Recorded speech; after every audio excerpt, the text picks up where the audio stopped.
All right, all right. Welcome everyone to another episode of Cusp. As you can tell, the audio sounds a little bit different, and that's because we're trying something new. And we've noticed that when we're listening to the audio for the past like 4 episodes or Right. so, Yeah.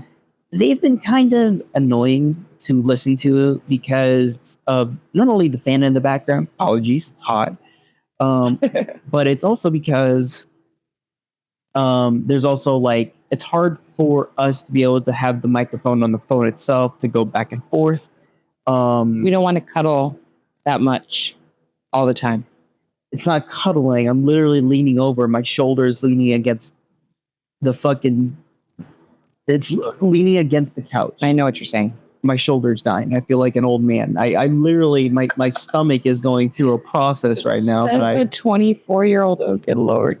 The 24-year-old that basically is going through IBS right now. It's a good time. Oh, share that with the world. I don't care. It's a common thing. Yeah, It is a common thing. Tummy issues are not fun. No, and actually it's very similar to what I had before when I was back up when I was like in college. Actually, very similar, except it wasn't as painful. Yeah. So Your diet. You gotta watch your diet, what you're putting in your body. I have been Getting old. I need 24. Look out. It's about working out, I think, more than just It is. It's exercise and diet. It's activity. So this is telling me I need to start working out more. So I'm definitely So hopefully the microphones are picking all this up. Oh yeah, 100%. And I'm loving it. And I don't have to yell across. I know I can talk normal. Yeah. Which is nice. So today we're talking about curiosities. Yay. So you wanted to start talking about a couple of things, and I have a couple of things I want to talk about as well. Okay. So why don't we have 3 things that we want to talk about? You have 2 and I have 1.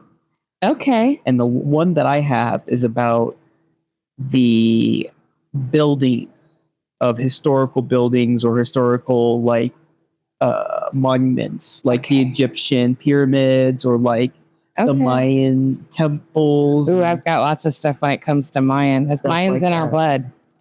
Yeah, no, I remember that you told me that we have, was it Aztecian and Mayan mixed together? Aztecian. So on grandma's side, we have the Spaniard. There's Mexican on that side as well, but grandma was Spaniard, grandpa was Mexican. Okay, and the Mexican side has the Aztec. The Spaniard side has the Mayan. Oh, I see. And then Grandpa Dave he did a family, or what do you call that tree? Excuse me. Online, the whatever. He did one of those. It wasn't the DNA one, it was the other one. But it's like family history. And we always said, we're Italian. And I believe that his father, Maurice, was a French Italian. And then Grandpa said we were in Oklahoma. We ended up in like Oklahoma or Arkansas or somewhere south that we were like, really, what? But I do know that on Grandpa Maurice's side, the French Italian, I do know this because I did do a history thing on that side. The French Italians went to Ireland first. Ireland said GTFO. You can't be here, and sent us to Scotland. And then we were in Scotland for a while before, and we came over because the last name, the troop, is actually Troupe with a hyphen at the end. But when we got to the Americas, the hyphen got dropped and it was just Troop. Yeah, I always found that to be interesting. That our last names were kind of in that moment. And it was kind of like, hey, can't really come over here.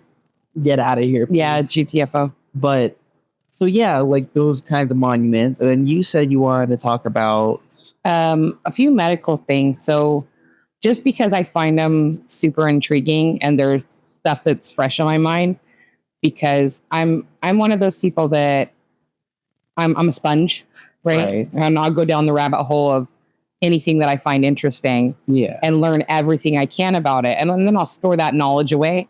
And during conversation, I'll be able to go, oh, and I'll bring it up. They're like, where did you find that from? I'm like, I have no idea. And after that conversation, I'll have to go back down the rabbit hole and try and remember where I learned it, whether or not I was right in what I was saying. Like, I'm fact checking myself after a conversation, and it's not even a recorded conversation. It's just a conversation with friends over coffee.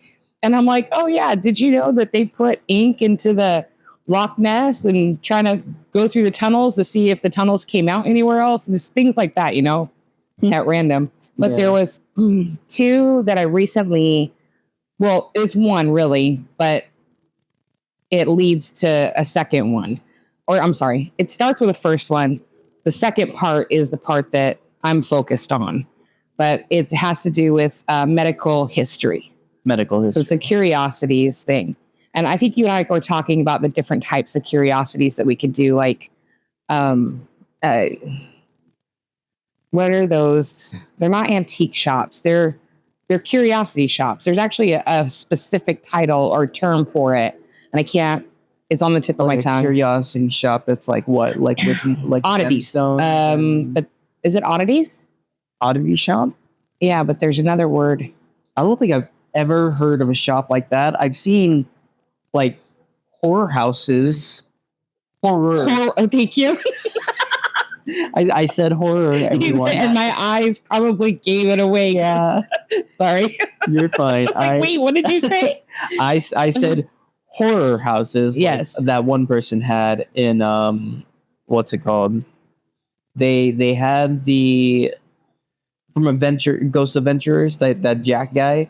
He has his own little house that he collects all these like haunted dolls and stuff like that. Oh, right. So I'm thinking like that, but less haunted and more like random. Right. Like if we were going to talk about Ed and Lorraine Warren, they were the ones that were really into that kind of stuff. Yeah. There's so much history. They're awesome.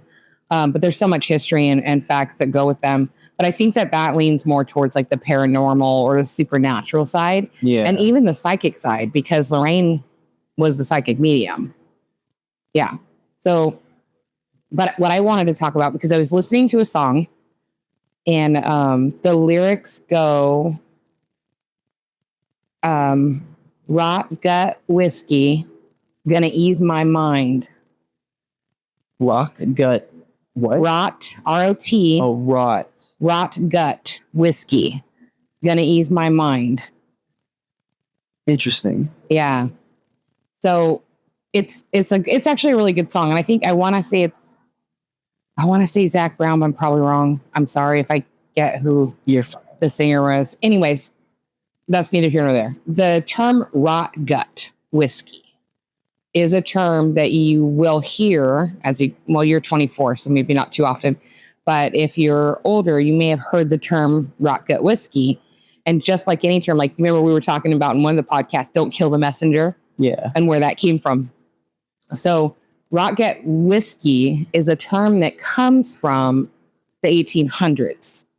So I'm going to skip back even more to about, to about the 1500s.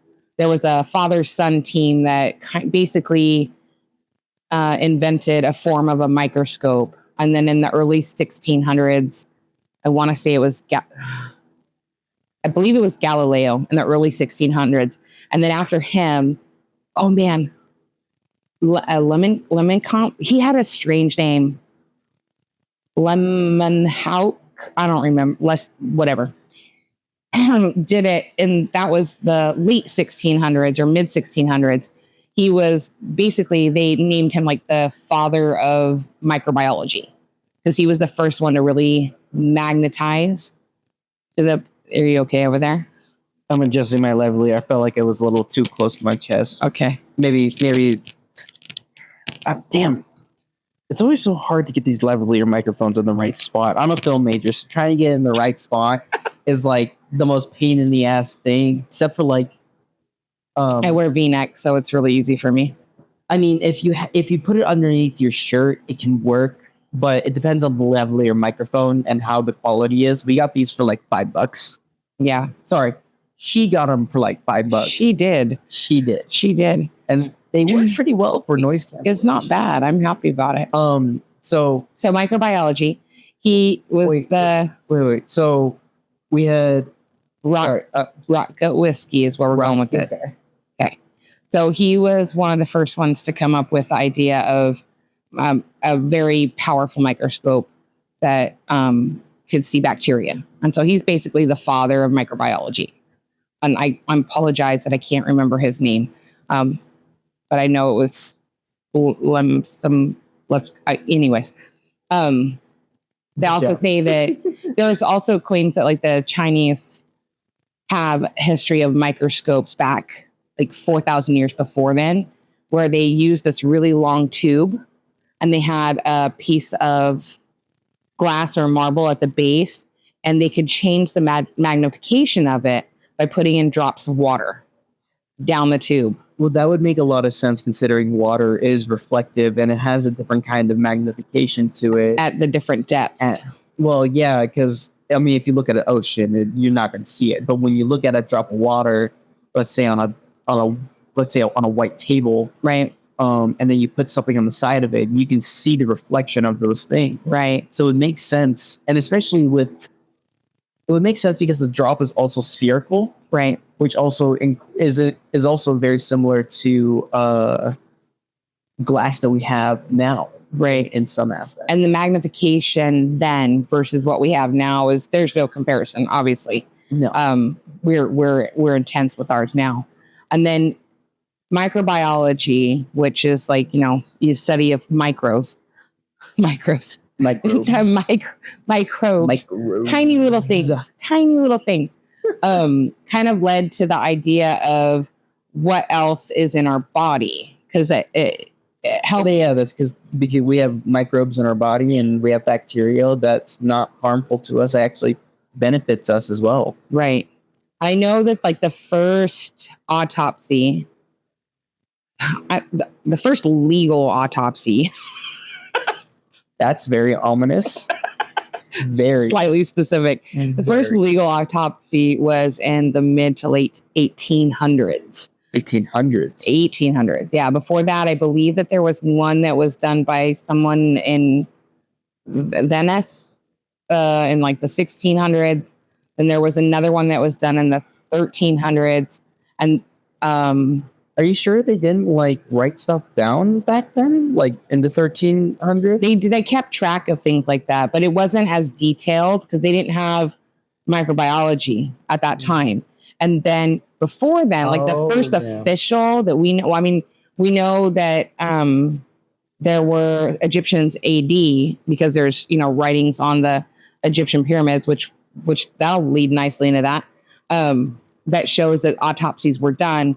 But the first known recorded one was it Marcus Aurelius? It was the Rome gladiator. I'm not ringing a bell with that one. Caesar was I think it was Marcus Aurelius that was killed in the arena. Don't quote me on this stuff, you guys. I kind of remember it. She's figuring out. Let her cook. I know my brain's cooking a little bit. But it was like 44 AD was around the time. I remember that number 44 because it's one of my favorite numbers. But it was around that time, and they did an autopsy to see which stab had killed him. And they were trying to, and so they had to do an autopsy to find out which one was the fatal blow. Interesting. Yeah. So now fast forward to 1800s. We have mid 1800s of microbiology. And we have scientists and physicians, medical professionals, who are getting more into what's inside the body, how do things work, how do we check for different diseases, disorders. It kind of reminds me, when you say the 1800s, when you're talking about like autopsies on like microbiology and stuff like that, it kind of reminds me of, I don't know why it does, like Jack the Ripper. Because like people back then, they were having such a struggle because the science wasn't there to figure out who the murderer was. I want to say the Ripper was actually 1600s. Was it 1600s? Let's look it up. Let's Google. Because I don't want to be wrong on this. No, but you're right. It's around that same era. It's that same mentality of detective work, really. You're trying to figure out why something happened, how it happened. Oh, yeah. Here we go. It wasn't 1600. It was 1800s. Jack the Ripper's name given to an identified serial killer It was active in the Whitechapel district of London in 1888. Oh, okay. The murders took Ooh, place 888. between August and November. I don't know why I said ooh, like I'm excited about that. Jack the Ripper is super intriguing. It's only intriguing because I think it's intriguing for the science stuff, not because the figure out who it is.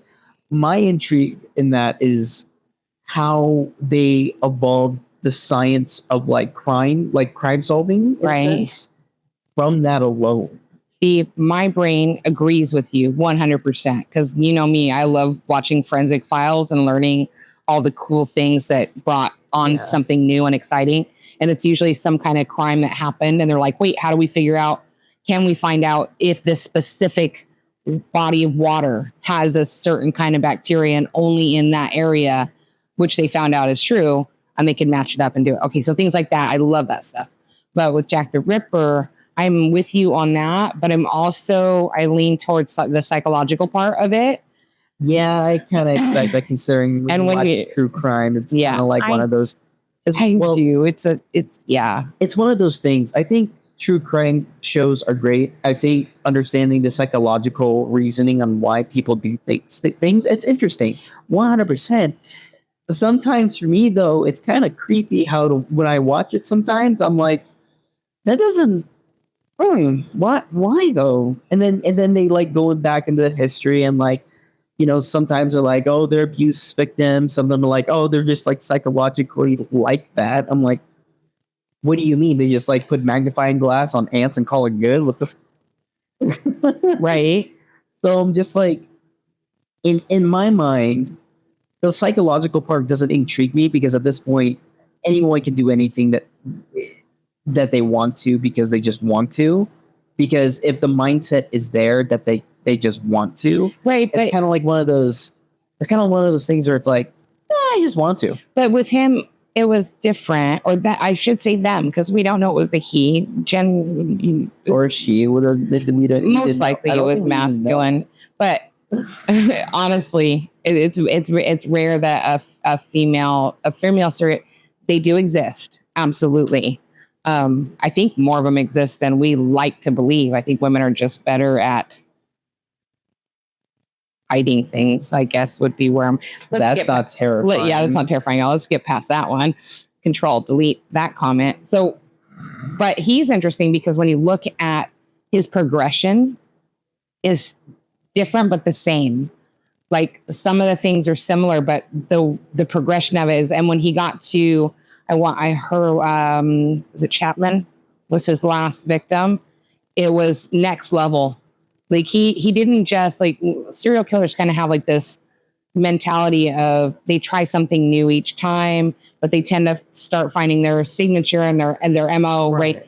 And then they'll find out what works for them, what they like, what they don't like, and it gets kind of weird. And that's where it leads into the science and stuff, because when it comes down to that kind of stuff and learning about even microbiology, like we were talking about before, it kind of mixes together to figure out that, hey, these microbes that are inside the body kind of correlate to this person's, let's say fingerprint, for example, or like blood and stuff like that. Yeah, with his, it was just it just the escalation on it is insane. Okay, back to microbiology. So, microbiology and autopsies. You said that the idea of raw gut. That's where we're going with this. Yeah. Okay. So autopsies start in the mid 1800s with scientists and doctors that are wanting to learn about bodies. And they're doing it in colleges, universities, right? In the university, they have what's called a theater. And in the center of this theater, and some of the universities still have these buildings with the theaters that are still in them. Some of them have been remade and remodeled to other things. But back in the day, they had this room or this building, and inside it had something called a theater. And in the center of the theater, it was like a mini coliseum. Picture a classroom with a coliseum style. So you have the table in the center, and then you have all these seats available at the top. And at the center was a big table, and that's where you could be a professor and talk about different things. You know, they did autopsies on animals and things like that, you know, deceased animals. But people, humans, was taboo. And even now, there's some places where it's taboo because of cultural or religious beliefs. Which for what, autopsies? Yeah, for autopsies. Okay. And so back in that time, they, even though they are professionals, even though they're doctors, even though they're students studying the body, they didn't have bodies to study because it was considered not okay to do those kinds of things. So, graveyard. This is where graveyard shift comes in too. So, graveyard shift, they would hire people to go into a graveyard and dig up recently deceased bodies and bring them to the university so that they could do autopsies in the theater. Yeah. So these people would get paid to go do this. And they'd have to dig up, 6 feet of, it's a lot. It's not an easy job. But they couldn't just put a dead body into their cart and buggy and run it down the street. You might get pulled over by an officer. And then, how do you explain that? Right. Plus, the graveyards were being vandalized and they thought that people were stealing, jewelry and whatever else, but then the bodies would be missing too. Well, not to mention also just like even like the idea of using someone else's body as a way to figure something out for science is disrespectful towards not only the family but also the person who died. So it makes a lot of sense that they wouldn't do that. But if you look at it from a scientific point of view, it was one of a necessary evil, I guess, is what people could call it. It was something that without what these people did, and I'm not saying that everyone needs to do bad things in order for good things to happen, but it's that balance thing again. In order for us to be at the places that we are scientifically when it comes to the human body, and we still have a lot to study, right? But to be where we're at with it, with autopsies and microbiology, there had to be somebody that went against the norm, somebody that did something that everyone's like, oh my God, that's crazy. You're crazy. That's not true. That's not real. And guess what? Yeah, it is. Yes, it is. But it takes time to catch up to that. Okay, so rot gut. So they couldn't just put them bodies on the carts. And so they put them in barrels. Okay, getting closer to it. So they put them in barrels. But if the cops pulled you over and wanted to know what's in the barrel, because they had to check what was being transported, because again, bodies are disappearing from the graveyards. So they want to check and make sure. So you would put the bodies into whiskey barrels. I was thinking something had whiskey in it. I was thinking something like that. Yeah. Or like pickle. I was thinking like something It's, getting pickle. It's basically a pickle. That's human. so wrong to think about. So I know, right? I'm not done yet. So it gets better. So you have these bodies. I don't know why I'm smiling so big right now. Yeah, because it's kind of awkward to say. It is awkward. So, but they put these bodies into these barrels with the whiskey, and then they would take them to the university to bring them out onto the, And then if they got pulled over and the cops asked them about the whiskey, they could just pop the cork on it because it was a spigot or a cork back then. And then whiskey came out. And it's whiskey, it's alcohol. So you couldn't smell anything. Yeah. And then they'd put that back on and then they'd go about their merry little way. And then they'd get to, the theater at the university. And then they were literally smuggling corpses. And they would get paid and then they would leave, right? They didn't deal with pulling the bodies back out. That was on medical students or whoever was there that was going to do it. Because they would have to sometimes leave the bodies in those barrels for a couple days or weeks until they could get to them. Oh, like I can only. Yeah, okay. So that I don't know. It gets better. No, it gets worse. Let's continue. I guess continue. It gets worse. Yeah, this is fucking disturbing. So then, after they did the autopsy, they would dispose of, hopefully in respectful ways. And I think it was a respectful way. They would bury the body somewhere else. It was unmarked, so it's not very respectful, but it was more respectful than whatever. Well, at least the dead people got their last drink. And I think A barrel size amount of whiskey. I mean, that's, oh my goodness. okay, so then whiskey's not cheap. Yeah, I know, but And it would be wasteful. I can only imagine a foot just flopping up to the top. Well, the body's no longer in there, but now you have remaining whiskey in a barrel. But you also So what do you do with that whiskey? Do you just throw it out? The alcohol supposedly is killed whatever bacteria might be in there.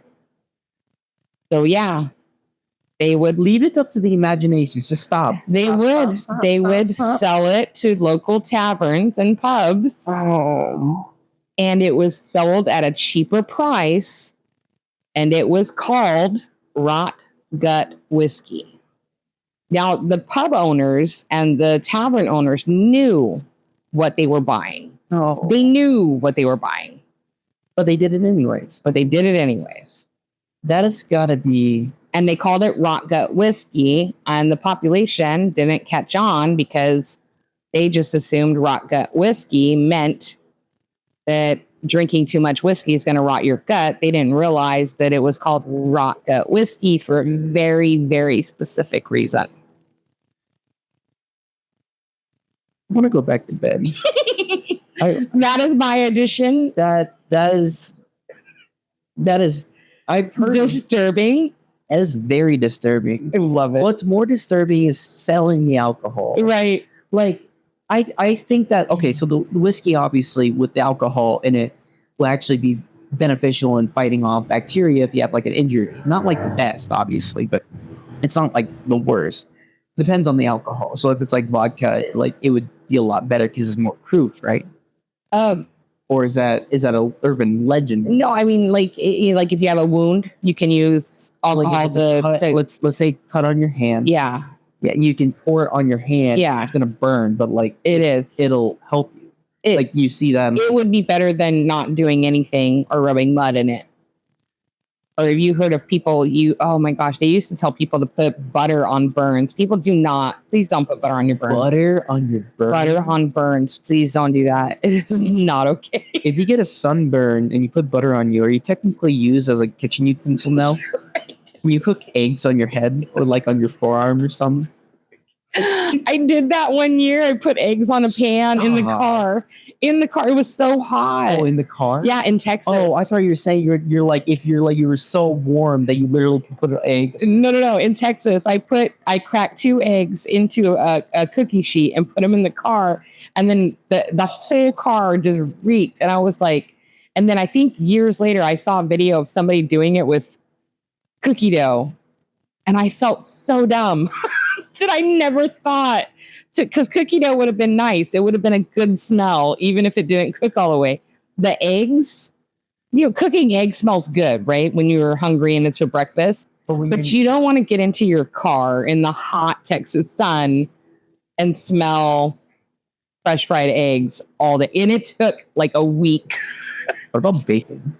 Huh? You think bacon could have worked? I think bacon, I would have probably gained a lot of weight. Because I would have been stopping everywhere to eat bacon.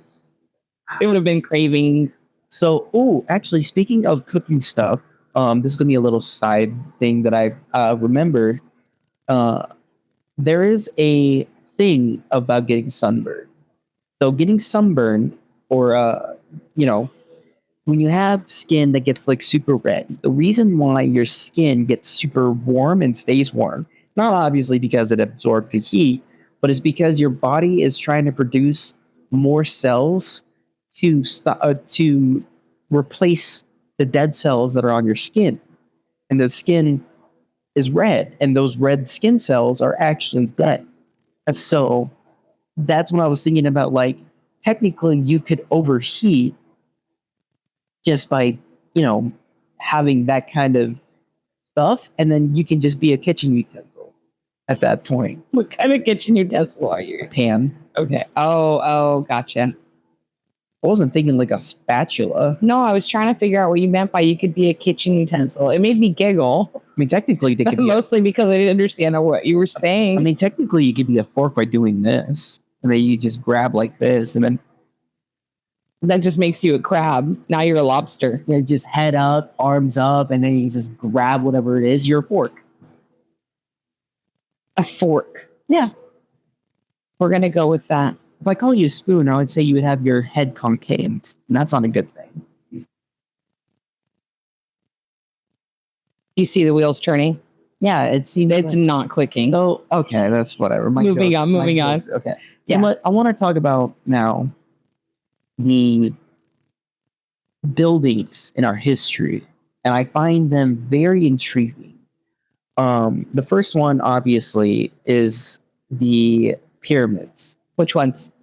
I'm just gonna go in general and say all of them because a lot of them were built, and a lot of people don't believe that they were capable back then to be able to build them. And I find that interesting because we've been able to build brick houses and stuff like that, and for a long while. And not to mention, I mean, obviously there's giant stones that are like, I'd say like 5 to 6, people tall. The average person being what, 5'10", right? I'm saying like the amount of effort that it's needed to get those bricks up there to make those pyramids is insane. But Egyptians were very smart in how they did it, and using rollers and using ropes, and obviously you're talking about pulley systems. Yeah, they're using pulley systems. They're using gravity. They're using all this stuff to be able to make stuff. They even had, I remember, they had a water. I think it was like, I don't know what you want to call it. It's like a half pipe essentially that would be able to travel around Egypt and use gravity to their advantage. And that's how they were able to get water around some places. And I think they even got that. Machu Picchu has that too. There's like a whole system of in a lot of different of the old cultures. They had basically indoor plumbing, outdoor plumbing kind of thing. Yeah. So I just find it interesting that people think that because plumbing being different than the plumbing we have now. Yeah, no, 100%. Okay. I'm thinking it's just, I find it interesting that the pyramids, they use that as an example. But there's also like different buildings back then, like temples and stuff like that were built that are massive. And there's also a question about how long ago they were built. So there's multiple theories on how old they are. So the Sphinx, for example, is theorized that at some point that whole desert area had massive amounts of water. And they have proof of that based on water lines that showed up at the base of the Sphinx. Yeah. Then you look at the Sphinx's head, and its head is disproportionate to its body. Like it's much smaller than the body. So they're saying that they believe that at one point it was actually a lion shape and that it was chiseled into the pharaoh's head that's on there now. And then you have the writings and drawings that are inside these pyramids. And the question is, were those there when the pyramid was built, or did those come later? I think they were built during the time instead of it being previous. But not everything matches up. Like there's that one, and I can't remember what it's called off the top of my head, but there's the one that's, you have to travel down like this cavernous, it's not a tunnel, it's open, it's open to the air. It's kind of like Grand Canyon kind of thing, but smaller. So like a couple horses can fit through. You remember Indiana Jones? Yeah. Okay. In Indiana Jones and the Lost Ark? Yeah. So, no. Yeah. They go for the... No, it's not the Ark. It's the cup one. The cup one? That's the Holy Grail. Raider, or Crusades. Yes. So Yeah. I think I remember the name. So in that one, they go down that tunnel-like area, and they end up in the one spot, and that's the similarity of where a temple was built into the side of this huge rock. Now, the carvings that are on there don't necessarily match the size and scope of that entire building. And I've never been, Egypt's on my to-do list, but not anytime soon. And then if you walk into this building, it's massive. It is giant size. Like, you wouldn't think that humans our size would need that kind of space. And then the windows that are at the top are a different level. There's like a whole bunch of things and a bunch of different carvings that are in there that aren't matched up to some of the original. And they don't know that that's the original. They're looking at baseline. Here's a tombstone. Well, and then you chisel something into the tombstone. And then hundreds of years later, someone comes in and chisels something else onto it. And you can kind of see that there's a difference in how old this marking is versus how old this marking is. Well, I think of it as this. When it comes to the Sphinx, right? Mm-hmm. I don't think they were built before, the water dried out. I think they were built during the time. And the reason why I say that is because... But the time that the water was there, we were not. Well, yeah, that means the Sphinx wouldn't be there. So, point proven still. No, rephrase that. The time that the water was there, human Egyptian life as we currently know it did not exist there. I would assume that we can't breathe underwater. I'm saying, unless we're Atlanteans. I'm saying, well, that's possibly in Africa. So no, the line on the Sphinx. So you're listening to what I'm saying. Yeah. The line at the base of the Sphinx has the water line there. Okay. Okay. So if you I understand what you mean. The Sphinx was built before and it drained down. Then right. So if you had a water line on a piece of rock, and then later you chisel into that rock, your water line's going to stop where the chisels start. Well, this water line goes all the way around all the chiseled edges, meaning the water was there while the Sphinx was there. Well, have you ever thought that there were still lakes and ponds and rivers still in Egypt and during that time, right? So I would think that they could have made it glamorous by having a giant lake, having the Sphinx in the middle, and once it starts draining, then you see those water lines over time. Okay. So that would make more sense in that aspect. Let me rephrase this in a way, because I think that we're close to the same page, but we're not there yet. No, I think I understand completely what you're trying to say. I'm saying if I have, then we're going to use this Kleenex box. Yes. This Kleenex box is a rock. Okay, I'm going to tuck it under this blanket. Right now, this is the rock. Yes. Okay. If I have a water line around this rock, yes, then when people show up, they start chiseling there's no water anymore. Yeah. And they start chiseling at the rock, that water line's going to go away.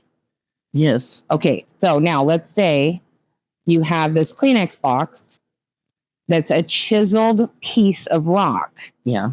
It has a water line around it that shows that it was around and chiseled during a time when water existed in that area, but people, as far as we know, did not. So who chiseled the Sphinx if we didn't exist then? That's the calculation error with how old is the culture in Egypt. Was there a culture there before the Egyptians that made this, died out, disappeared, went somewhere else? And then when the Egyptians came into the desert area, that didn't have, there was water there too, but it didn't have that level. I think it's a kind of I understand. How do you explain the water line is my question. I think that's a little, I don't know. I think that's reaching.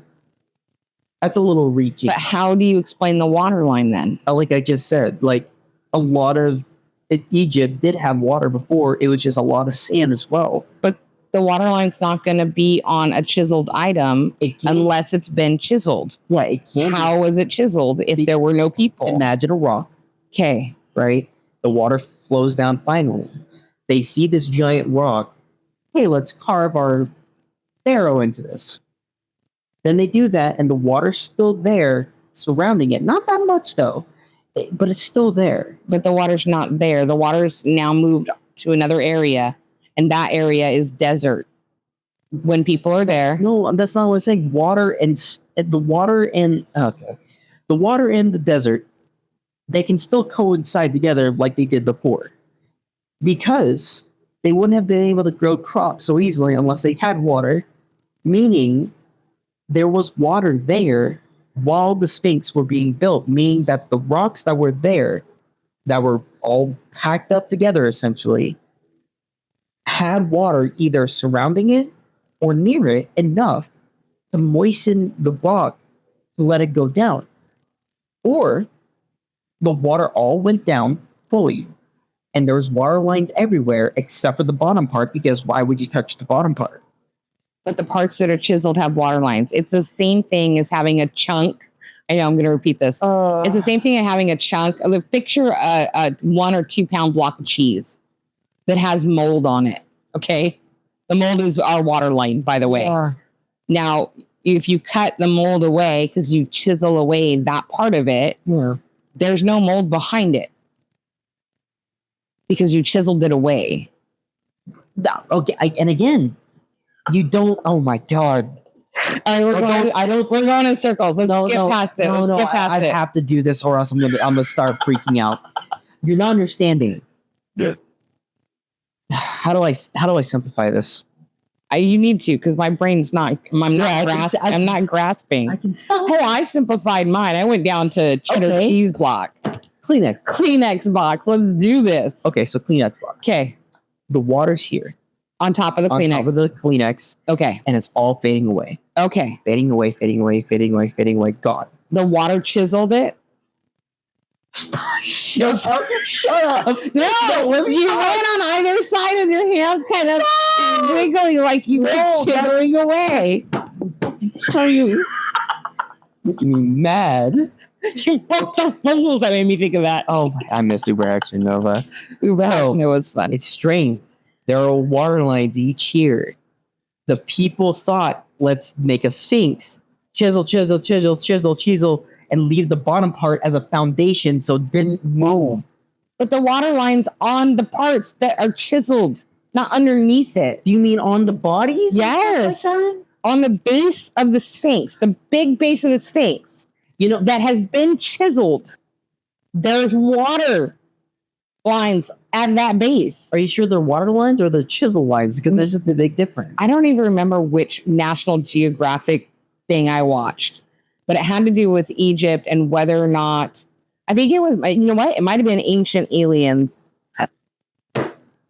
Because it might have been Ancient Aliens where they were talking about aliens. No. Come on now. It's not the idea of aliens. It was like, the question was, how did they move stuff? Then they were talking about rocks that have anti-gravity, or like magnetic rocks that, because there's a certain rock that is a doorway into this little garden, and it has all these different floating rocks in there, and they were just kind of given up by it. It was part of Stonehenge was on there. It was a whole bunch of stuff.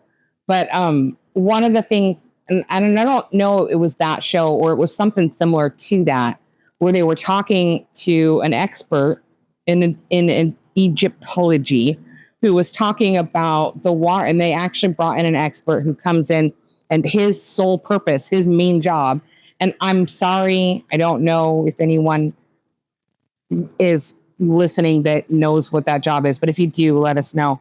But there's a specific job, and his job is to know water and how it marks there's sedimentation levels. I don't even know what was the show called? How to word it. I don't think that was it. Well, it had to do with ancient Egypt. Water lines on things. But they had the conversation about how they felt like the pyramids were older Here you go. than people. The Sphinx is older The than people. Sphinx water erosion hypothesis There you go. Hypothesis. contends that the main type of weathering event on the enclosure walls of the Great Sphinx could only have been caused by prolonged extensive rainfall and must be therefore predated the time before the pharaoh.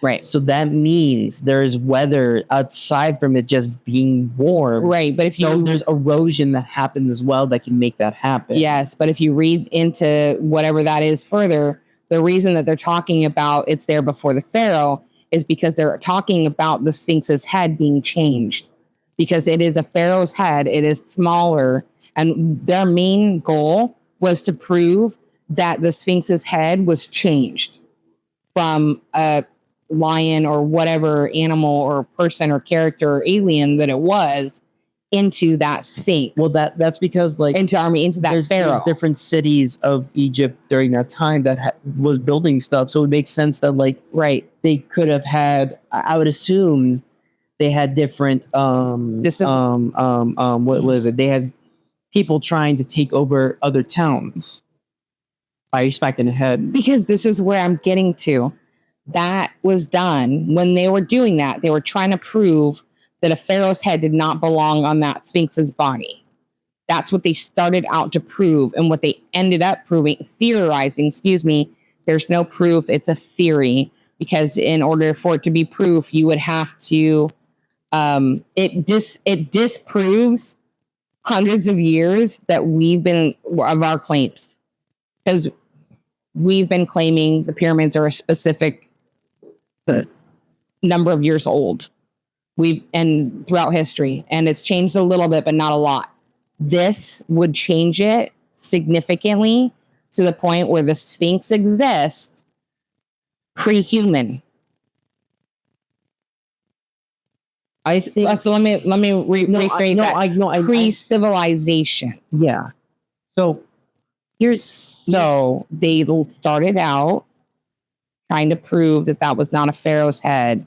And they ended up proving that the Sphinx predates civilization. Known civilization in Egypt at the time that existed. That might have been... Okay, so here's my thing, is that with the Sphinx, I think it was a cat before it was human, obviously. Obviously, it could have been a falcon. Or a jester. Ooh, actually, Goomba. No, falcon makes a lot... I was giving her a side eye for the falcon, but no, there's Ra, the Egyptian god, so that makes a lot of sense. Ew. But it's you and your hotness. The thing about the statues, I think, is that they are...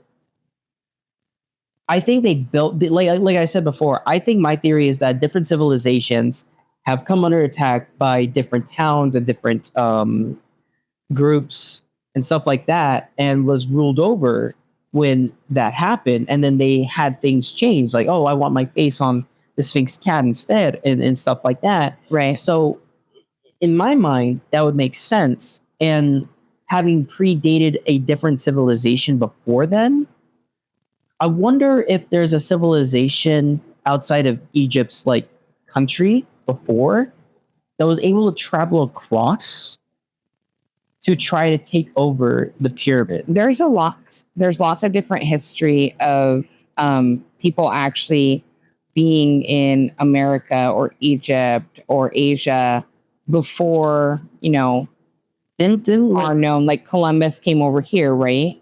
But before him, we had... No, Columbus. I remember Columbus. There was something about Columbus that said, first... Which was what? It wasn't,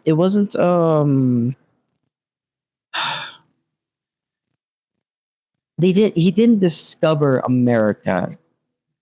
He didn't discover America. It was Native Americans. So he drive-by fruiting. What? He just did a drive-by. A drive-by fruiting. No, I remember something like someone did a voyage somewhere else. I don't think it was Columbus, where they landed and they thought it was this country, but it wasn't. But it was literally like down south where they were at. I think that's happened a lot in history. But I wouldn't be surprised. There's questions about who discovered what, where, and when. But if you go through history, there's also talks about the lost Isles of Mu, lost land of Mu. And they believe that Mu, M-U, is like basically the Garden of Eden, or, depending on your religion, it's where civilization started. And they believe there's actually a book. Yeah, it's called the Lost Continent of Mu. Yeah, and they believe it's Hawaii and the islands, and that Hawaii was one big land mass at some point, and then with all the volcanic activity over centuries, and also the water elevation getting further up, and that it kind of washed it away. And then people were saying, well, what if that's Atlantis? But they found something in Africa. It's in the Eye of Africa. So if you go to, this is like a whole continent. Are you looking at Mu? This is an island, everyone. It's wild. A literal continent. This is different. Yeah, it's not islands, it's a continent. Interesting. If you look up the Isles of Mu, it's really, really interesting. A lot of the history of it. And then the Easter Islands and the statues that are out there are kind of linked to that. And there's also underwater areas that look as though they were civilized or had some, like roads and. Well, I think we've seen temples actually have been underwater. Underwater, yeah. Because of like how long they've been like either been destroyed by earthquakes and been shuttered down into like the depths below, or maybe even just because they were so old because of the continents moving that they just... You want to blow your mind a little more? Google I think it's called the Eye of Africa. The Eye of Africa. It's going to be in the upper left side. It's going to be Western Africa. There is an area that has like this big circular space. That looks like a cinnamon bun. It does look like a cinnamon bun. And if you read the histories on Atlantis and the way that it's described by, oh my gosh, a famous writer who I cannot, Plato. Good job. Thank you. If you look up the writings from Plato, he talks about a description that he was there. And he gives a description of Atlantis. And the description he gives is though there's something in the center, which is like the heart of Atlantis. And then on the outer side is basically water. Okay. It's just a ring of water. And then outside of that is another section of land. And then outside of that is another section of water. And it was this very wealthy hub where you had to go through, and it was like basically gated.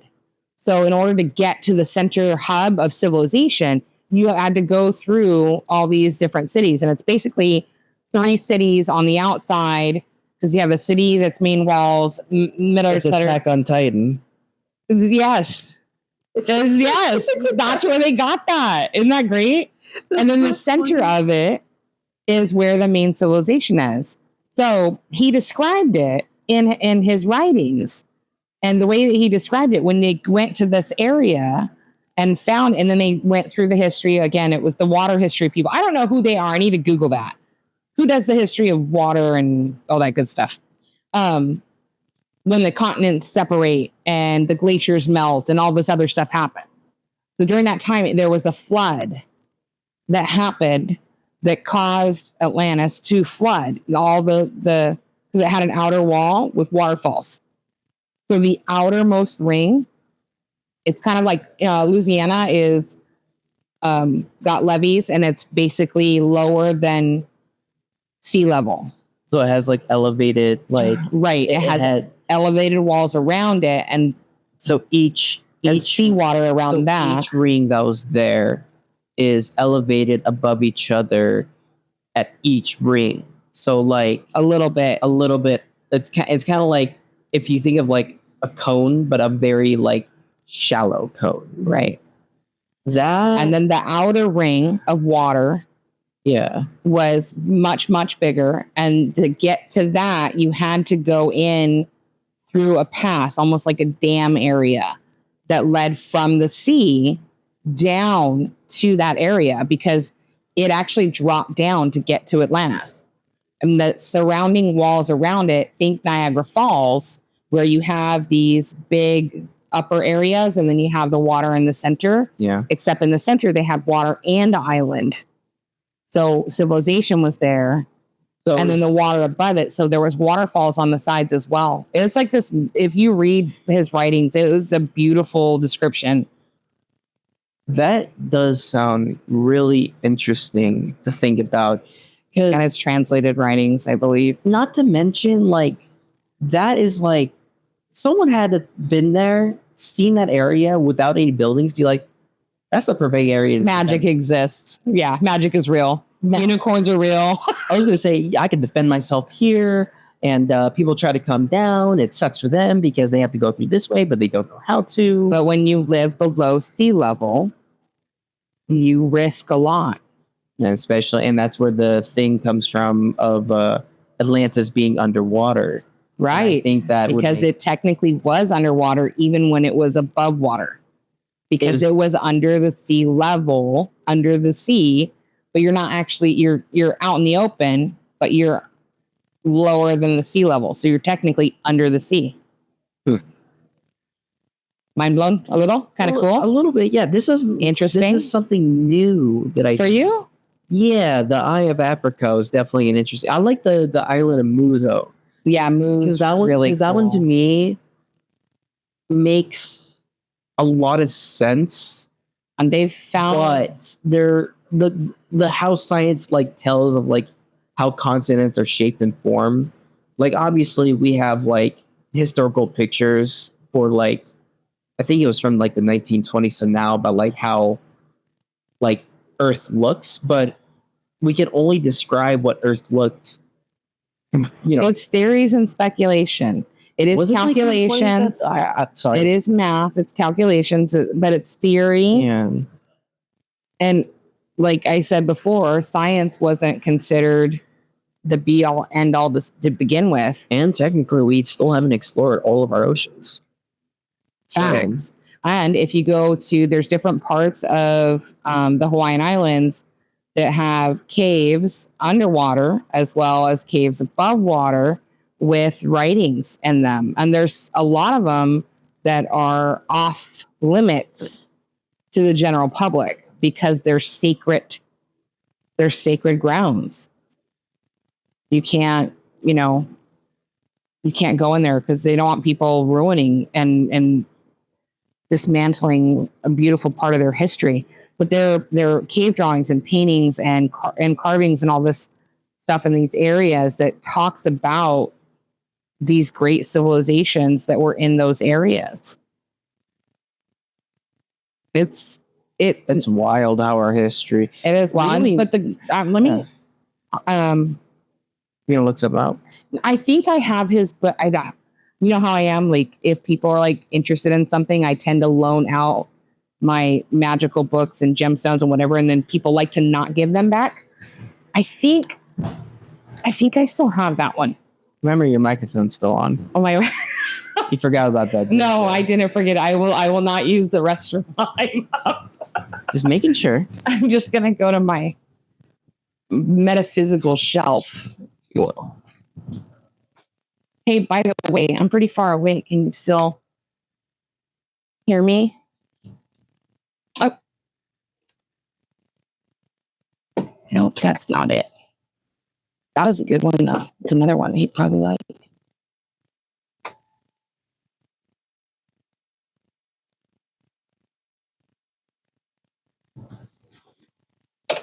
I also have a book on the prophecies of Nostradamus it's wild. Sleep. If you're interested in that, it is wild. Okay, so this one is not the Mu one, but it is the Lost Lands of Lemuria and Atlantis. Lemuria. Yeah, you'd be interested in that. So I'll give that to you to... Studying the past to survive the future. It's actually really cool. Is it a nonfiction?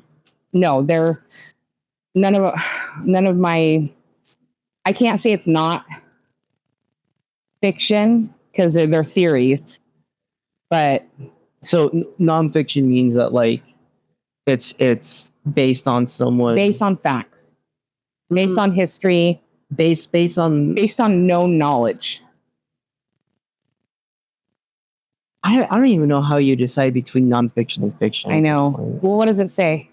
Where, and when did Lemuria and Atlantis exist? Is anyone finding evidence of these lost lands today? What was Mu? Does the type O negative blood indicate an ancestral connection to Atlantis? What physical characteristics did Lemurians possess that humans no longer have? Who or what were the things? Ooh, while we're talking about blood, did you know that the RH factor blood, like your Aunt Diana, has RH negative? And RH blood is not registered as a type. Really? It's unknown. They call it, if you look it up, you look up RH, it's called like angel blood, or because it's separate. So like when her and I go to South Korea next year, when we go to South Korea, before we go, she has to go donate her own blood to herself through Red Cross. And then that way, while we're in South Korea, if anything were to happen and she needed blood, Red Cross could ship it, because the RH factor in Asia is almost non-existent. So finding a donor to help her or get that blood it's ridiculously difficult. Blood typing is determined by the molecules on the surface of the red blood cells. In general, we can classify someone's blood type by the absence or presence of A or B antigens and RH factor on the surface of blood cells. The most commonly recognized blood groups are A positive, A negative, B positive, B negative, AB positive, AB negative, O positive, and O negative. Correct. The positive or negative signs next to the blood group is known as the rhesus factor. The RH factor which is what it is an inherent protein that can be found on the surface of the red blood cell. So if your blood type is positive, then your blood cells do have an RH protein. Yes. But if it's negative, then it lacks an RH protein. Why is it important? Well, is one of the proteins on RBCs used, which is red blood cells, used to indicate whether the blood of two different people are compatible when mixed, such as blood of a mother and her baby at birth. So it's difficult for different blood types to produce. Some of them can't. So if you're an O positive and you start trying to have a baby with a B negative, you're not going to be able to produce as easily or at all because the blood's not compatible. Yeah.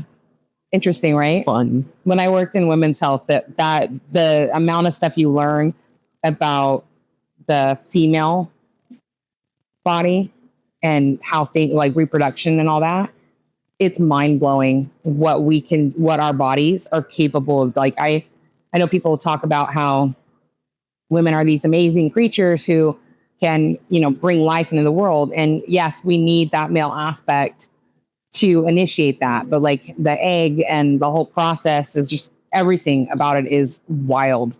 Our bodies are crazy. The heart, I love the heart. Am I nerding out a little right now? Okay. The heart is amazing because in the heart, you have all these little picture of soldiers. Okay. So you have all these little soldiers in your heart that beat on drums. Right? In and out. So now you have a soldier who's in charge. We'll call him your sergeant first class. Your sergeant first class is in charge of making sure that everybody beats on time, in rhythm, Now, Sergeant First Class is tired. He's exhausted. And he's like, peace outside. And he just disappears. And the rest of the troop doesn't know what to do. But one of them will go, excuse me, Sergeant First Class, that's what I am now. And they'll take over and the heart will keep going.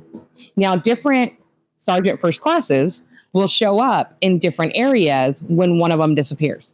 So you have these different parts, little triggers in your body, in your heart, that when your heart is beating, when one part gives up and it keeps the rhythm, and it's like, I can't do this anymore, another part takes over. And it's in different chambers. There's 4 chambers to the heart.